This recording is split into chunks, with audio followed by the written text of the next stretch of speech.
Les pido por favor, si son tan amables, de ir conmigo a la carta de Pablo a los Colosenses. Colosenses capítulo 2. Y aunque en esta mañana solamente vamos a estar exponiendo los versículos 18 y 19, vamos a leer hasta el versículo 23 para poder tomar el contexto. Nadie os prive de vuestro premio, afectando humildad y culto a los ángeles, entrometiéndose en lo que no ha visto, vanamente hinchado por su propia mente carnal, y no haciéndose de la cabeza, en virtud de quien todo el cuerpo, nutriéndose y uniéndose por las coyunturas y ligamentos, crece con el crecimiento que da Dios. Pues si habéis muerto con Cristo en cuanto a los rudimentos del mundo, ¿por qué, como si vivieseis en el mundo, os sometéis a preceptos tales como no manejes, ni gustes, ni aun toques, en conformidad a mandamientos y doctrinas de hombres? Cosas que todas se destruyen con el uso.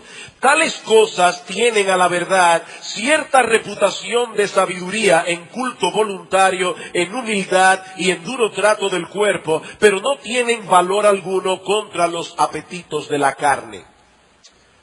Muchas personas no parecen estar conscientes de que el mayor peligro para el cristianismo viene envuelto en ropaje religioso. Cuando los cristianos tienen que enfrentarse a aquellas cosas que son abiertamente pecaminosas, abiertamente contrarias a su fe, rápidamente pueden ponerse en guardia contra ellas. Pero cuando la oposición viene disfrazada de religiosidad, muchos creyentes se confunden y pueden ser momentáneamente desviados por doctrinas que son totalmente contrarias al Evangelio de Cristo, a pesar de su apariencia de piedad. Bueno, eso era precisamente lo que estaba sucediendo en esta iglesia en Colosas, en el Asia Menor, esta iglesia a la que Pablo envió la carta que desde hace ya varios domingos hemos estado estudiando aquí en la mañana.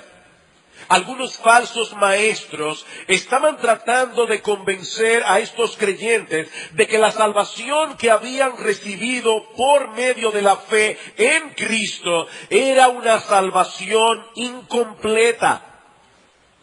Es por eso que a través de toda la carta, Pablo insiste en el hecho de que Cristo es un Salvador suficiente, que vino a ofrecer una salvación suficiente. De ahí el tema central de esta epístola que alguien ha resumido en una fórmula matemática que hemos dicho aquí varias veces a lo largo de esta serie: Cristo más nada es igual a todo, todo menos Cristo es igual a nada.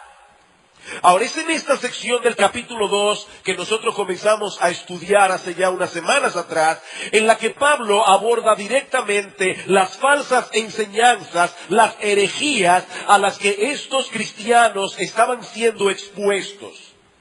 En los versículos 16 y 17, que fue el último que consideramos antes de suspender momentáneamente la serie a los Colosenses, Pablo advierte a estos hermanos en contra del legalismo. Colosenses capítulo 2, versículos 16 al 17. Por tanto, nadie os juzgue en comida o en bebida o en cuanto a días de fiesta, luna nueva o día de reposo, todo lo cual es sombra de lo que ha de venir, pero el cuerpo es de Cristo.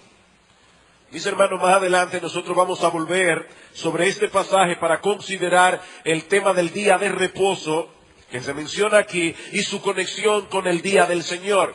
Pero por varias razones los pastores pensamos que era más adecuado continuar exponiendo la epístola en lo que resta de año para luego pasar a considerar este tema con más calma. ¿Qué es el legalismo del que Pablo advierte en los versículos 16 y 17? En el último sermón decíamos que es el intento de ganar el favor de Dios a través de nuestra obediencia. Ya sea que lo hagamos tratando de obedecer los mandamientos de Dios o mandamientos inventados por los hombres. Mientras el Evangelio nos mueve a la obediencia por el hecho de haber sido aceptados por Dios en base a la obra redentora de Cristo, el legalismo nos dice que debemos obedecer para ser aceptados. En el Evangelio la aceptación viene primero, la obediencia viene después. En el legalismo es a la inversa. La obediencia viene primero para entonces poder alcanzar aceptación, ya sea delante de Dios, delante de los demás o aún delante de mí mismo. Todo depende de ti, de tu obediencia, de tu esfuerzo personal, de tu compromiso, de tus méritos. El legalismo lleva al hombre a apoyarse en sí mismo, mientras que el Evangelio nos mueve a descansar únicamente en Cristo, no solo en todo lo que tiene que ver con la salvación de nuestras almas, sino también en todo lo que tiene que ver con nuestro crecimiento espiritual. Pero hay dos peligros más de los que Pablo nos advierte en esta sección de la carta, y créanme, mis hermanos, que estos dos peligros son tan dañinos, son tan letales en el día de hoy como lo fueron en el primer siglo de la era cristiana. Me refiero al misticismo y al ascetismo. En la mañana de hoy vamos a ver cuidado con el misticismo. El domingo que viene, si el Señor lo permite, veremos cuidado con el ascetismo.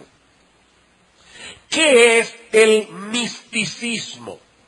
Yo espero, hermano, que ustedes hayan dormido bien, que estén despiertos y que hayan desayunado bien. ¿Qué es el misticismo? Bueno, en una forma sencilla, nosotros podemos definirlo como la búsqueda de una experiencia religiosa más profunda a través de una comunicación directa e inmediata con Dios, poniendo a un lado el intelecto y descansando más bien en la intuición y en la iluminación interna. Y créame, esa es la forma más sencilla que yo puedo decirlo. Voy a repetirlo otra vez. ¿Qué es el misticismo? Es la búsqueda de una experiencia religiosa más profunda. Eso lo entendemos, ¿verdad? Una experiencia religiosa más profunda, a través de una comunicación directa e inmediata con Dios, es decir, sin intermediarios entre yo y Dios, poniendo a un lado el intelecto y descansando más bien en la intuición y en la iluminación interna.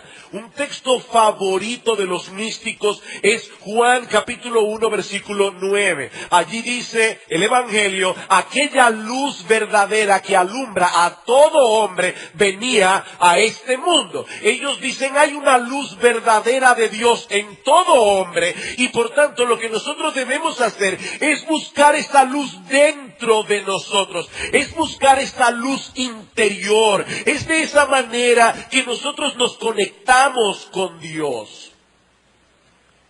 Uno de los padres del misticismo en el siglo V lo explicó de esta manera: debemos dejar atrás los sentidos y la operación del intelecto a través de una autonegación pura y total para entrar en la radiante y superesencial tiniebla divina.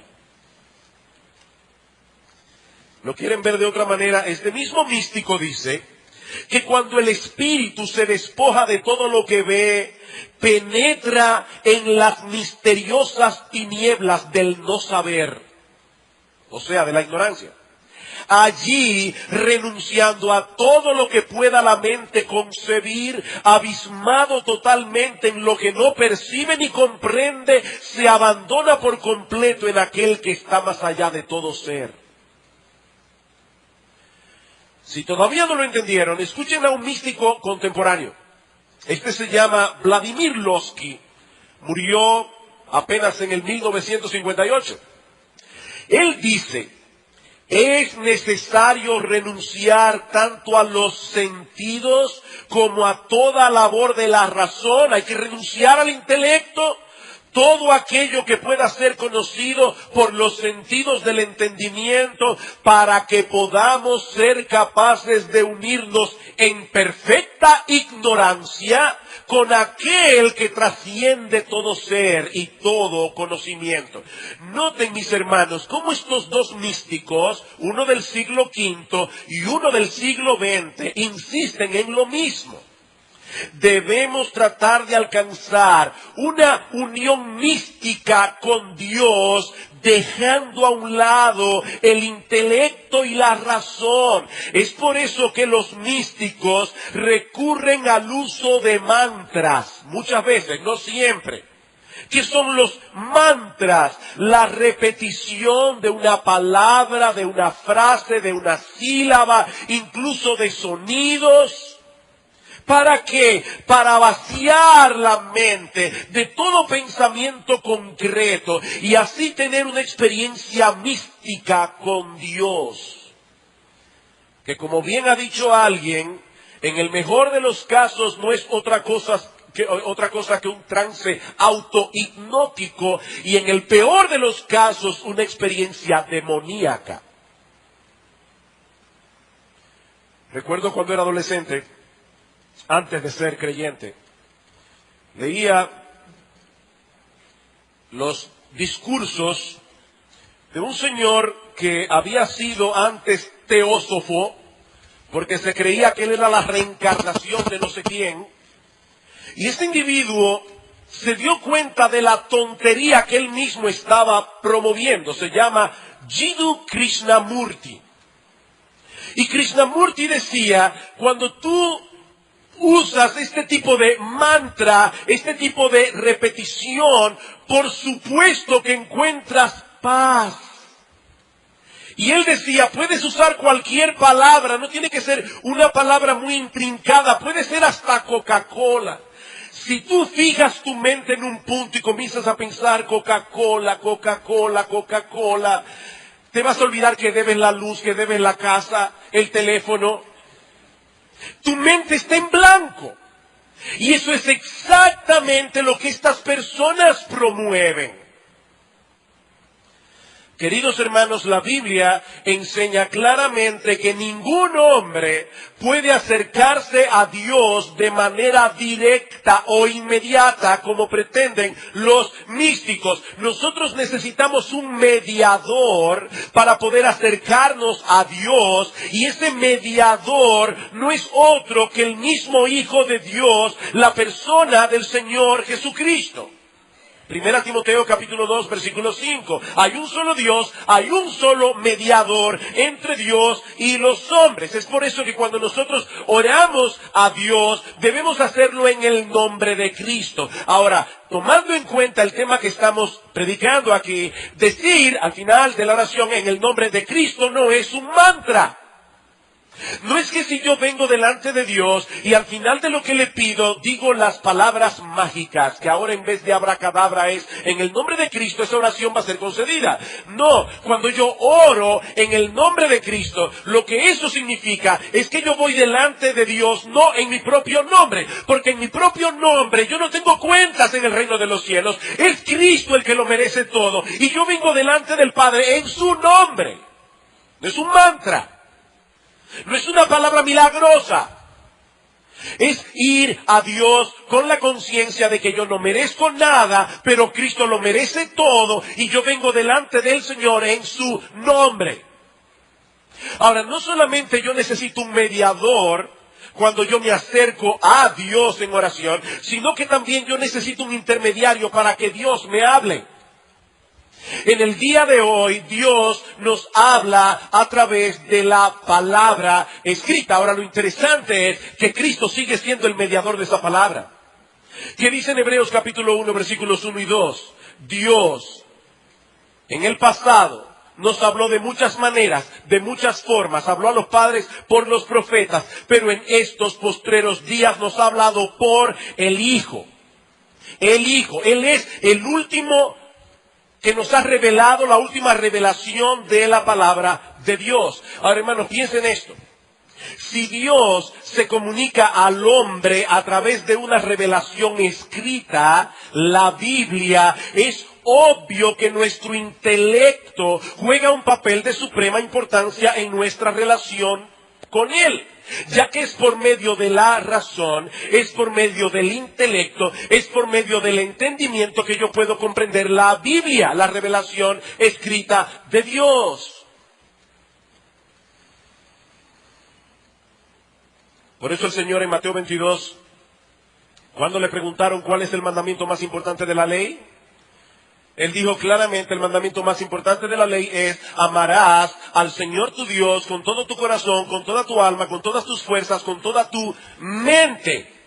Yo no puedo dejar la mente fuera en mi relación con el Señor. Romanos capítulo 12, versículo 1. Os ruego, hermanos, por las misericordias de Dios, que presentéis vuestros cuerpos en sacrificio vivo, santo, agradable al Señor, que es vuestro culto racional. Y la palabra que Pablo usa allí en griego es la palabra logikon, de donde proviene nuestra palabra lógico. Nosotros le damos a Dios una adoración que es racional. Es una adoración que debe involucrar nuestro intelecto. Segunda Timoteo, capítulo 2, versículo 7. Pablo le dice a su hijo en la fe Timoteo: Timoteo, considera lo que digo y el Señor te dé entendimiento en todo. Ahora, lo interesante es que la palabra que se traduce allí, considera lo que digo, significa literalmente: Timoteo, dale mente a lo que digo. Es dándole mente a lo que Dios ha dicho en su palabra que Él me dará entendimiento. Eso quiere decir que conocer a Dios y conocer la voluntad de Dios no es para vagos. Hay un ejercicio intelectual, hay un ejercicio mental que cada uno de nosotros debe hacer conforme a la capacidad que Dios le dio a cada uno. Ya nosotros vimos cómo Pablo en Colosenses capítulo 1, versículos 9 al 10, ora por estos colosenses. ¿Y qué pedía por ellos? Que ellos sean llenos del conocimiento de su voluntad en toda sabiduría e inteligencia espiritual. Eso era lo que Pablo oraba por ellos, inteligencia espiritual. Mis hermanos, es imposible que podamos cultivar nuestra relación con Dios poniendo a un lado las Escrituras y poniendo a un lado nuestro intelecto. Pero eso es exactamente lo que propone el misticismo. Y es precisamente contra un peligro similar a este que Pablo nos advierte en este pasaje de la carta a los Colosenses.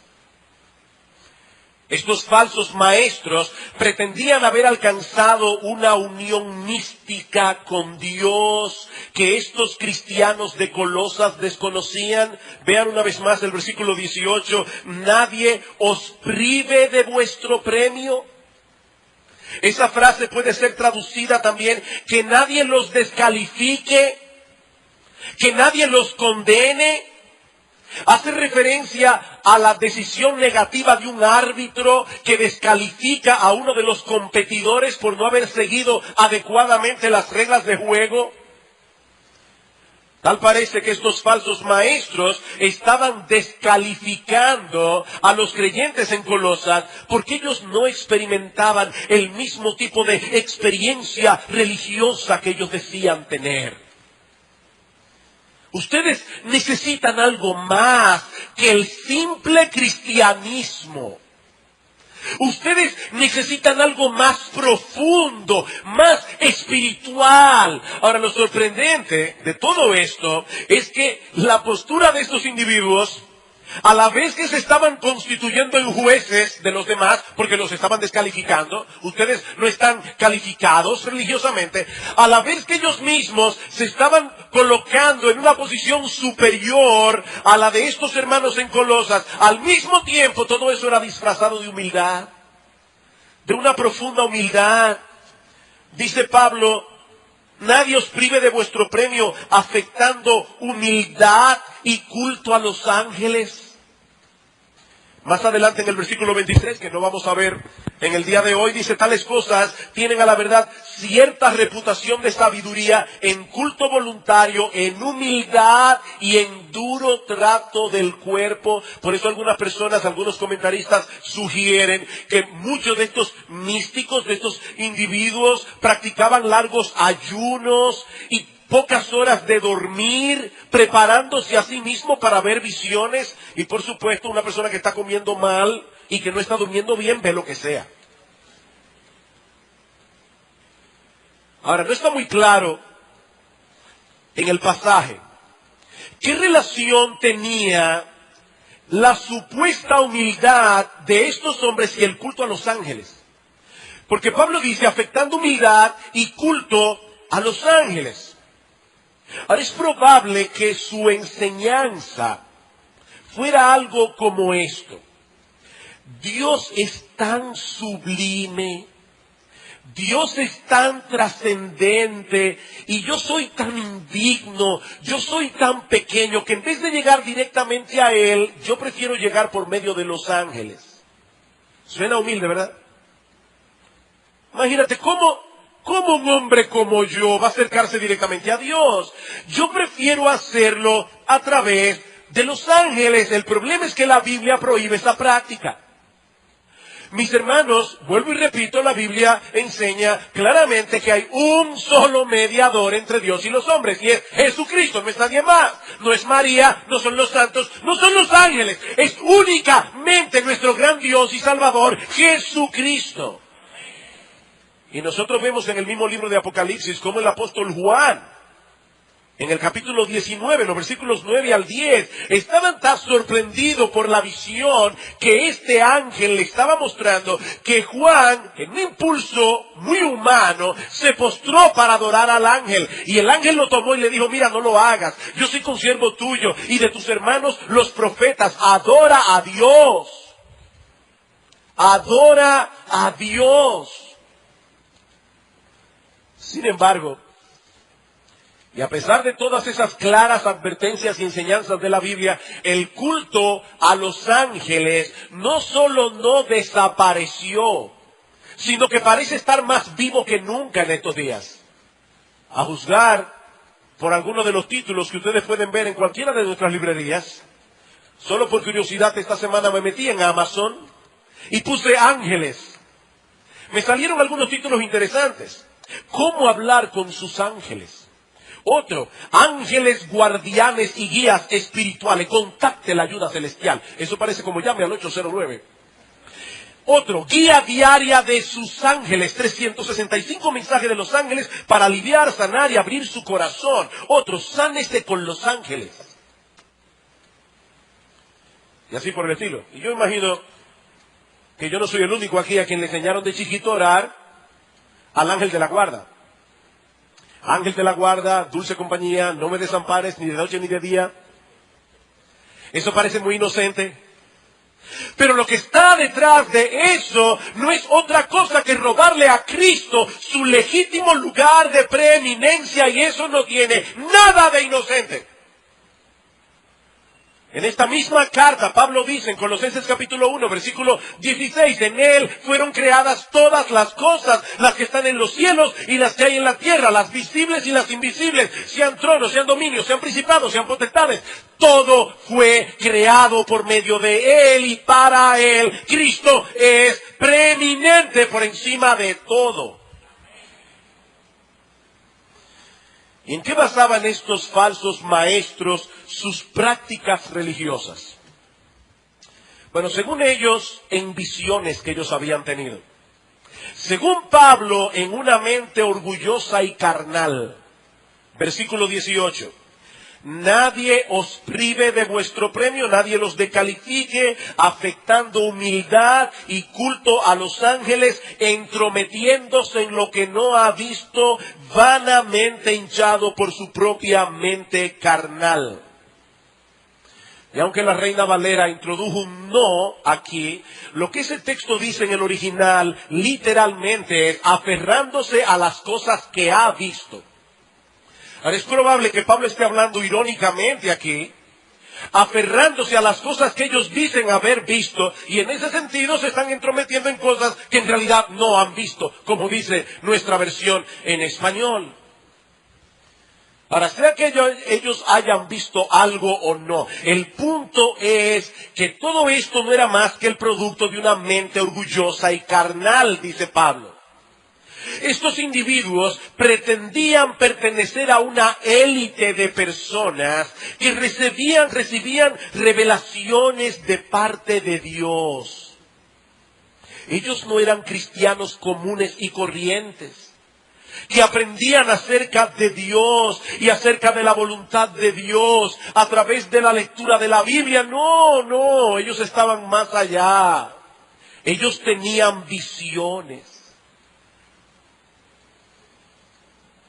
Pero Pablo nos dice que ese tipo de misticismo no es otra cosa que una carnalidad disfrazada. Dice el comentarista Guillermo Hendrickson, este hombre que pretende ser muy humilde, en realidad es insoportablemente orgulloso. Su mente está inflada con el sentido de su propia importancia al jactarse de cosas que dice haber visto.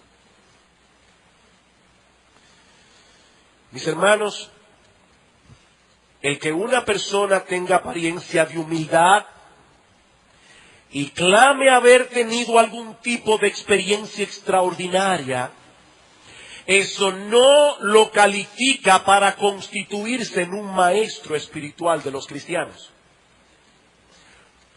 El verdadero maestro cristiano lo que hace es enseñar la palabra de Dios para guiarnos a Cristo, y eso era exactamente lo que los falsos maestros no estaban haciendo.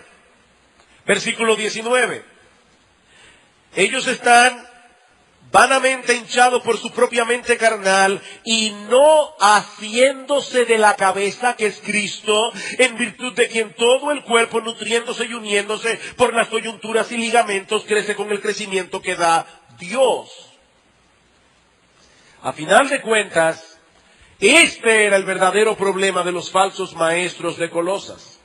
Ellos no descansaban únicamente en Cristo, tanto para la salvación como para el crecimiento espiritual. Mi hermano, déjame decirte esto. Y nosotros estamos viviendo en tiempos donde a través de la internet entramos en contacto con un montón de ministerios. Déjame decirte esto, mi amado hermano, mi amada hermana. ¿Tú quieres crecer en tu vida espiritual? Bueno, en vez de estar buscando experiencias extraordinarias, aférrate a Cristo. Eso es lo que el texto dice. No haciéndose de la cabeza, aférrate a Cristo. Cristo es el todo suficiente Salvador que suple a su iglesia todo lo que su iglesia necesita. Cristo más nada es igual a todo.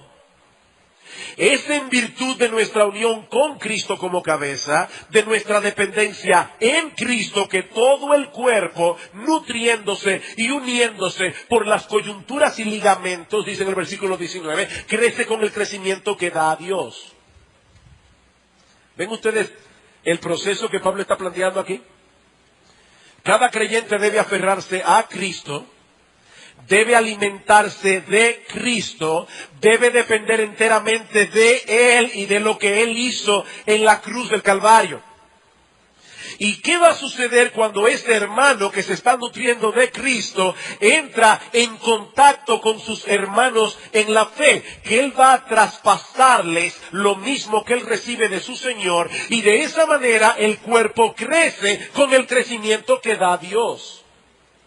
¿No ese es el mismo proceso que vemos en Efesios capítulo 4, versículos 11 en adelante? Él mismo constituyó a unos apóstoles, a otros profetas, a otros evangelistas, a otros pastores y maestros. ¿Para qué? Para que estos pastores y maestros equipen a los santos, para que los santos hagan la obra del ministerio, la edificación del cuerpo de Cristo, para que ya no seamos niños fluctuantes, llevados por doquiera de todo viento de doctrina.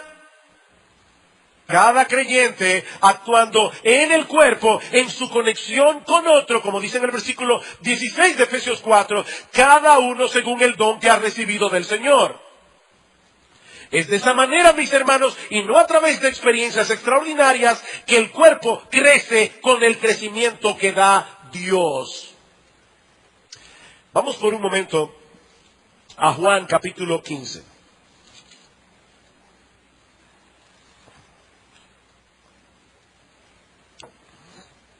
¿Saben qué, mis hermanos? Es más fácil alegar que tenemos experiencias místicas extraordinarias que tener una verdadera comunión con el Señor Jesucristo. Es muy fácil hablar. Es muy fácil dar nuestro testimonio. Y los creyentes dicen, wow, yo tengo que estar muy mal porque a mí nunca me ha pasado eso. Recuerdo en nuestros primeros años de convertido, yo sé que Eric se va a recordar de esto, había un hermano en la iglesia donde nosotros nos congregábamos, que él decía, mire hermano, después que uno tiene como 5 o 6 días ayunando, es que uno comienza a ver ángeles. Y no digo yo ver ángeles. Con esa hambre cualquier cosa. Mis hermanos, es muy fácil hablar, es muy fácil hacer gala de experiencias supraterrenales. Lo difícil es tener comunión con Cristo como Cristo mismo lo define aquí. Juan capítulo 15, versículo 4. Permaneced en mí y yo en vosotros, como el pámpano no puede llevar fruto por sí mismo si no permanece en la vid, así tampoco vosotros si no permanecéis en mí. Yo soy la vid, vosotros los pámpanos. El que permanece en mí y yo en él, este lleva mucho fruto, porque separados de mí nada podéis hacer. Permanezcan en mí, yo permanezco en vosotros, y eso va a producir frutos. Y ya yo me imagino algunos hermanos aquí en la iglesia pensando, pastor, todo eso me suena muy bonito, pero demasiado abstracto. ¿Cómo yo llevo esto a la práctica? Bueno, dejemos que el mismo Señor Jesucristo responda esta pregunta. Versículo 7. Si permanecéis en mí y mis palabras permanecen en vosotros, pedid todo lo que queréis y os será hecho. Permanecer en Cristo no es otra cosa que permanecer en la palabra de Cristo. John Piper lo dice mejor que yo. Así que yo lo voy a citar a él. Dice Piper, esto significa, escuchen hermano, porque si hay algo crucial en todo lo que yo voy a decir en esta mañana es esto. Esto significa que nosotros le damos la bienvenida a Jesús en nuestras vidas y hacemos un lugar para Él en nosotros, no como un huésped silencioso sin opiniones ni mandamientos, sino como un huésped autoritativo cuyas opiniones nos importan más que cualquier otra y cuyos mandamientos son nuestras leyes de vida. Y luego añade, la morada de Cristo en nosotros es intercambiable con su palabra morando en nosotros, porque Cristo nunca viene a la vida de alguien sin sus perspectivas autoritativas de las cosas. Si Él permanece en nosotros, sus perspectivas permanecen. Si Él permanece en nosotros, sus prioridades permanecen. Si Él permanece en nosotros, sus principios permanecen. Si Él permanece en nosotros, sus promesas permanecen. Si Él permanece en nosotros, sus mandamientos permanecen. En resumen, cuando Cristo permanece en nosotros, su palabra permanece en nosotros.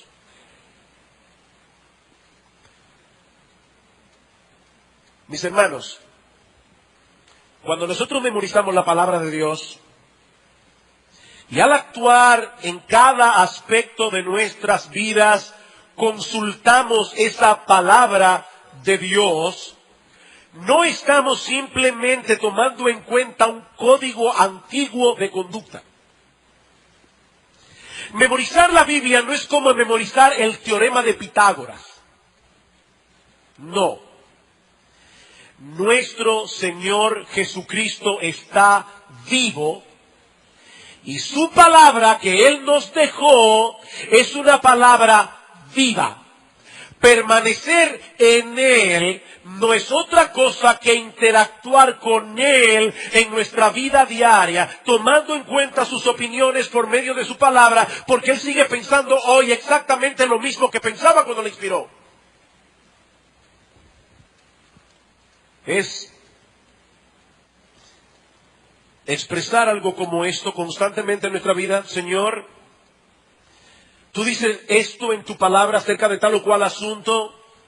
Gracias porque no me dejaste en la oscuridad con respecto a esto. Gracias por haber traído este texto a mi memoria en esta disyuntiva de mi vida. Ayúdame tú a obedecerte a ti y a creer que tus caminos son infinitamente mejores que los míos. Señor, ayúdame a recordar en todo momento que tú viniste para que tengamos vida y vida en abundancia. Señor, inclina mi corazón a la obediencia para que pueda disfrutar de esta vida abundante que tú viniste a darme.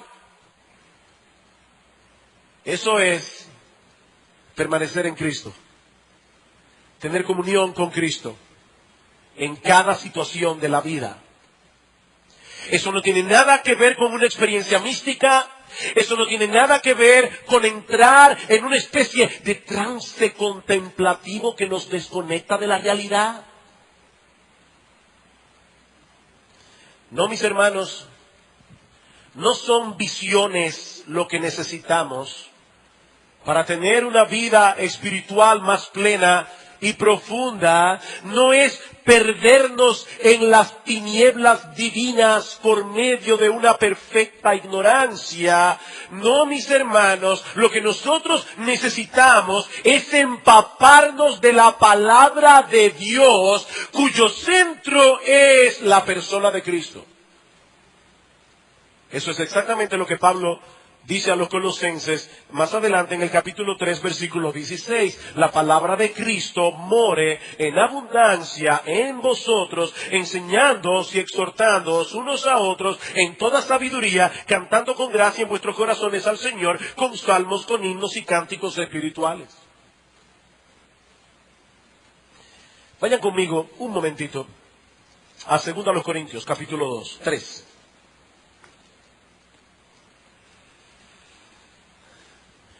Este texto, hermanos, es fascinante.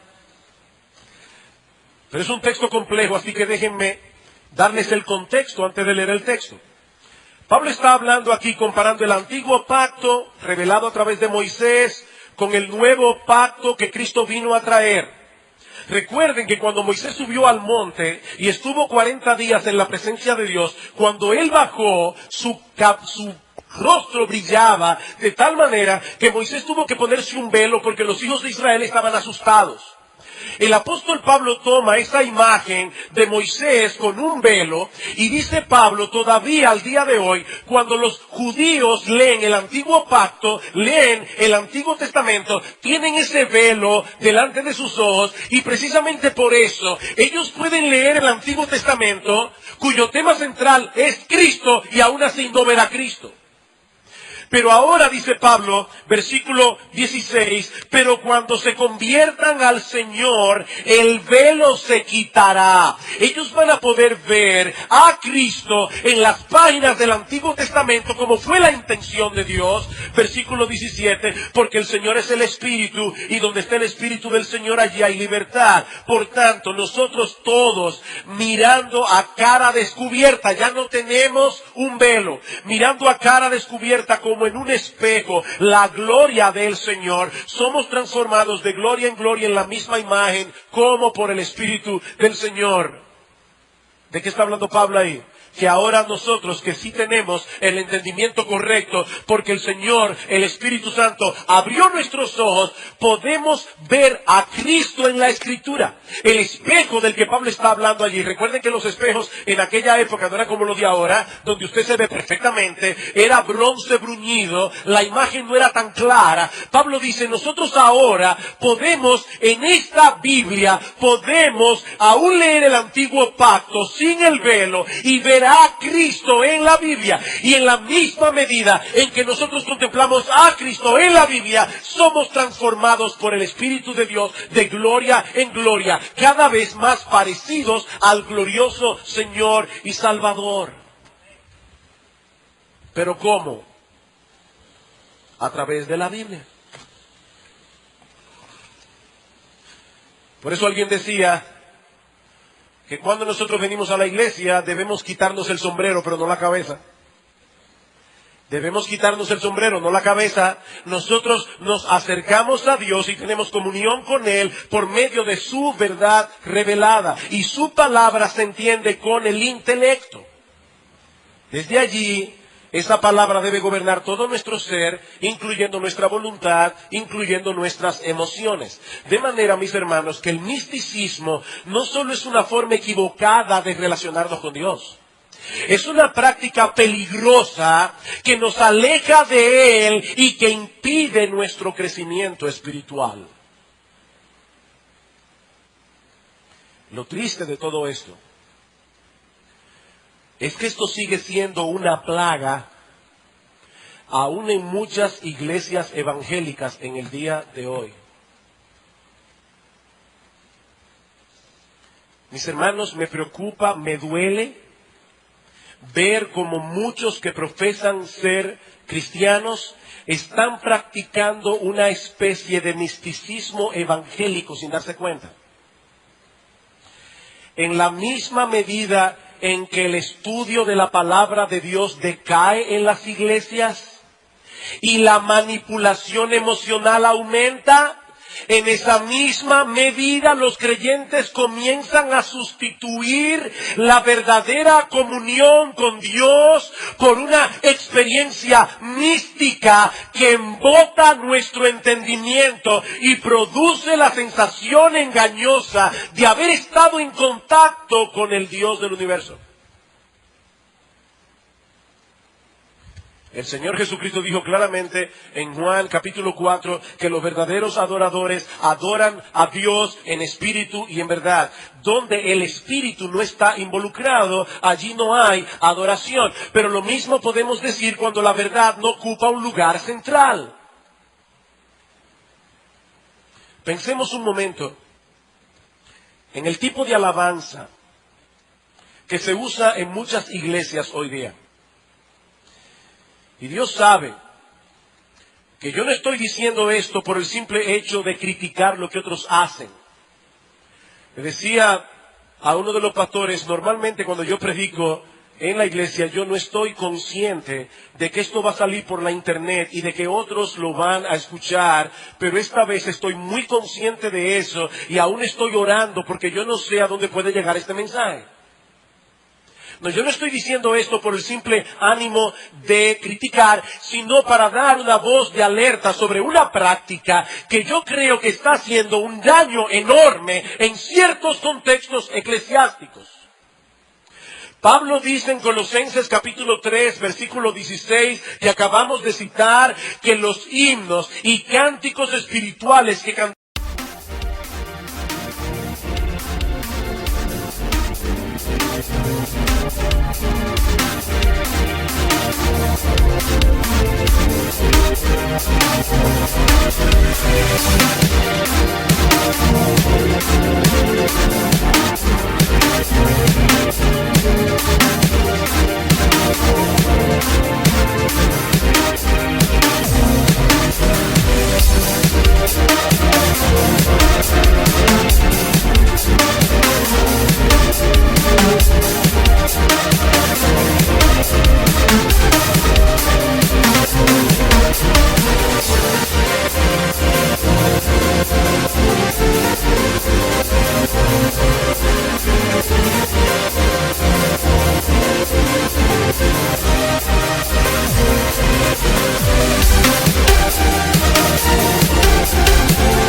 en la congregación deben ser un vehículo para que la palabra de Cristo more en abundancia en nosotros.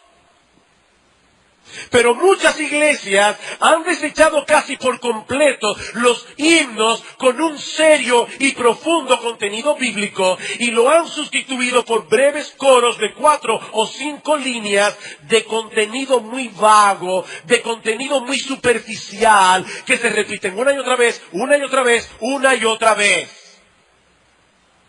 Por eso alguien le llamaba 7-Eleven, como esa cadena norteamericana. Son 7 líneas que se repiten 11 veces. Yo me pregunto, hermanos,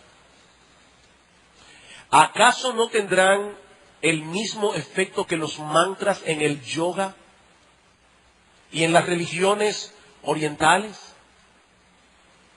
Y si a todo eso le sumamos una música también repetitiva, el peligro se potentiza, es todavía mayor. Como dice un autor cristiano, aún una frase extraída de la Biblia como Jesús ten misericordia de mí porque soy pecador, cuando se repite un montón de veces no es más que una vana repetición. Y las vanas repeticiones violan la ley de Dios. No tomarás el nombre del Señor en vano. Mis hermanos, la Biblia prohíbe el uso de mantras en nuestras oraciones. En Mateo capítulo 6, versículo 7, Cristo dice llorando, no uséis vanas repeticiones como los gentiles que piensan que por su palabrería serán oídos. Esas vanas repeticiones no son solamente vanas, son peligrosas. Sea orando, sea cantando. Son peligrosas porque a la larga pueden embotar el entendimiento y producir personas incapaces de digerir la carne de las Escrituras e incluso indisponerlos contra ese tipo de enseñanza seria y profunda. Pero no solamente eso. Ese tipo de arrebato emocional que suele producir ese tipo de alabanza es altamente adictivo. Créame, es altamente adictivo. Hace que las personas vayan a la iglesia no para ser instruidos por la palabra de Dios que es viva y eficaz y a través de la cual nosotros tenemos comunión con Cristo, sino para volver a estimular las emociones. Y el culto fue bueno o fue malo dependiendo de cuánto el predicador y los himnos pudieron hacer eso. No importa si se enseñó la palabra o no. No. Yo no sentí la presencia de Dios. Y yo fui a la iglesia a sentir la presencia de Dios. Yo sé que yo he puesto este ejemplo muchas veces, pero imagínese a una mujer cuyo novio le va a dar una serenata. Y a ella le fascinan las canciones de Armando Manzanero, pero él le lleva una serenata con canciones de Luis Miguel. Y ella le dice, mi amor, tú sabes que a mí no me gusta Luis Miguel, a mí me gusta Manzanero. Sí, pero el que me pone romántico a mí es Luis Miguel. Entonces tú viniste aquí a ponerte romántico a darme una serenata a mí. Mis hermanos, nosotros no venimos a la iglesia a sentir que adoramos. Nosotros venimos a la iglesia a adorar. Y por supuesto, yo debo sentir que adoro cuando adoro. Pero eso es una consecuencia de lo otro. Nosotros venimos a la iglesia a darle gloria a Dios y adorar a Dios y alabar a Dios como Él quiere que se le adore y se le alabe.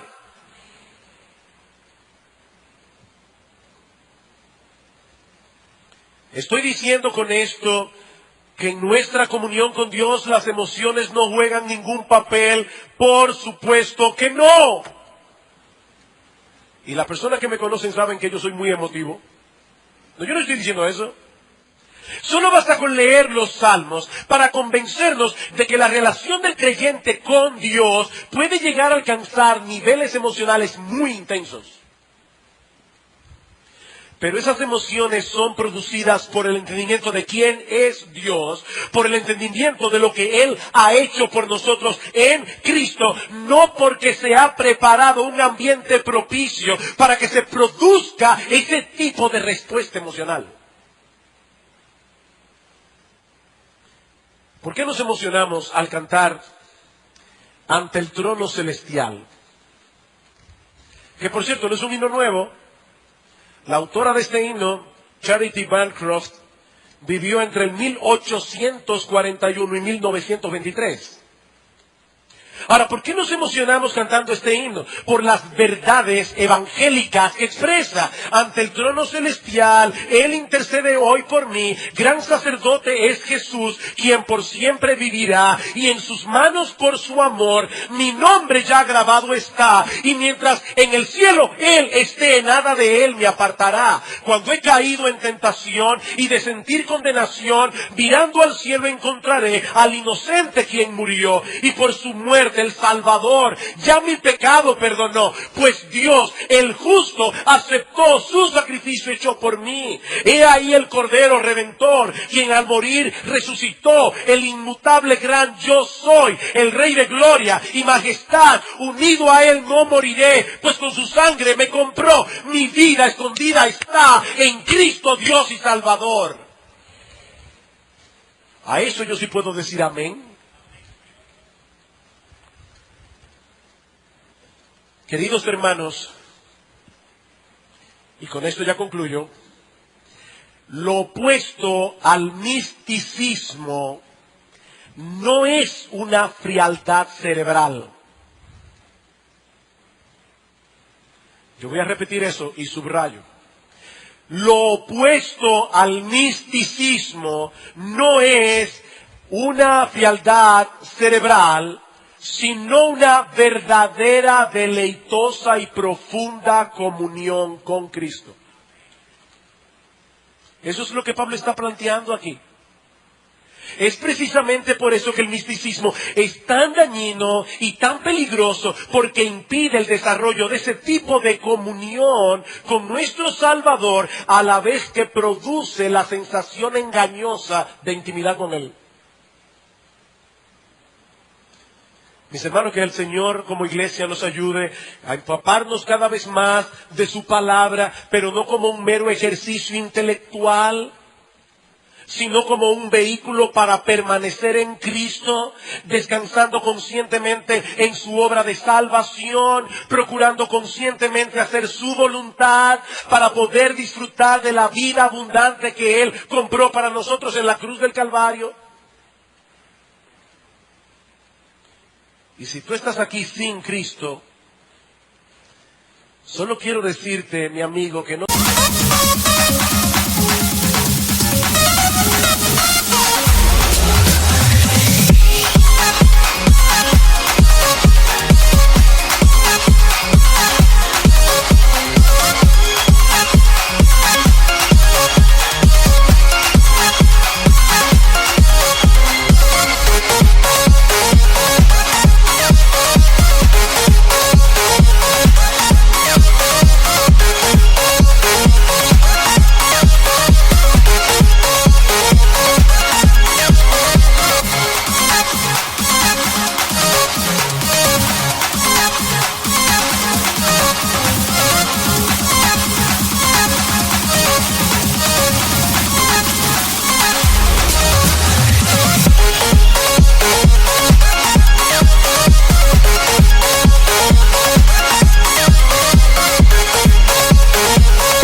trates de alcanzar esa vida fuera de Él y de su obra redentora. Lo que tú necesitas no son experiencias místicas más profundas si eres una persona religiosa.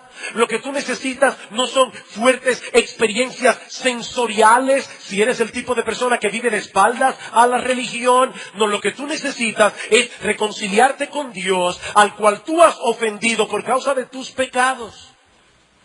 Y eso solo es posible aceptando por fe el precio que Cristo pagó en la cruz del Calvario para salvar a pecadores como tú y como yo. Él murió como un criminal, siendo inocente, para que pecadores culpables pudiesen ser absueltos ante la justicia divina. La salvación es por gracia, mi amigo, por medio de la fe, porque ya hubo alguien que pagó por ella. Pero tienes que confiar plenamente en Él para apropiarte de esta gran salvación y así poder disfrutar el privilegio de tener comunión, intimidad con ese gran Salvador. No demores en arreglar tus cuentas con Él, mi amigo, porque todavía estás a tiempo. Que el Señor bendiga hoy su palabra, produciendo frutos abundantes en esta iglesia, tanto en el corazón de los creyentes como en el corazón de los incrédulos. Padre, te damos gracias, oh Señor, por habernos dado en esta mañana el privilegio de predicar tu palabra, de explicar tu palabra, de exaltar al Cristo que se revela en tu palabra. Oh Señor, ayúdanos a aferrarnos a Él, ayúdanos a alimentarnos de Él, para que esta iglesia pueda continuar nutriéndose por todas las coyunturas y ligamentos que conectan a un miembro con el otro, para que nosotros podamos seguir experimentando el crecimiento que tú das. Señor, mira también a aquellos que están desconectados del Salvador, aquellos que no han venido a Cristo arrepentidos de sus pecados, confiando únicamente en Él para salvarse. Ten misericordia, Señor. Ven y derrama tu Espíritu entre nosotros, derrama arrepentimiento y fe, y que haya una gran cosecha de salvación en esta misma hora, en este lugar, para la gloria, la honra y el honor de nuestro gran Dios y Salvador Jesucristo. Amén.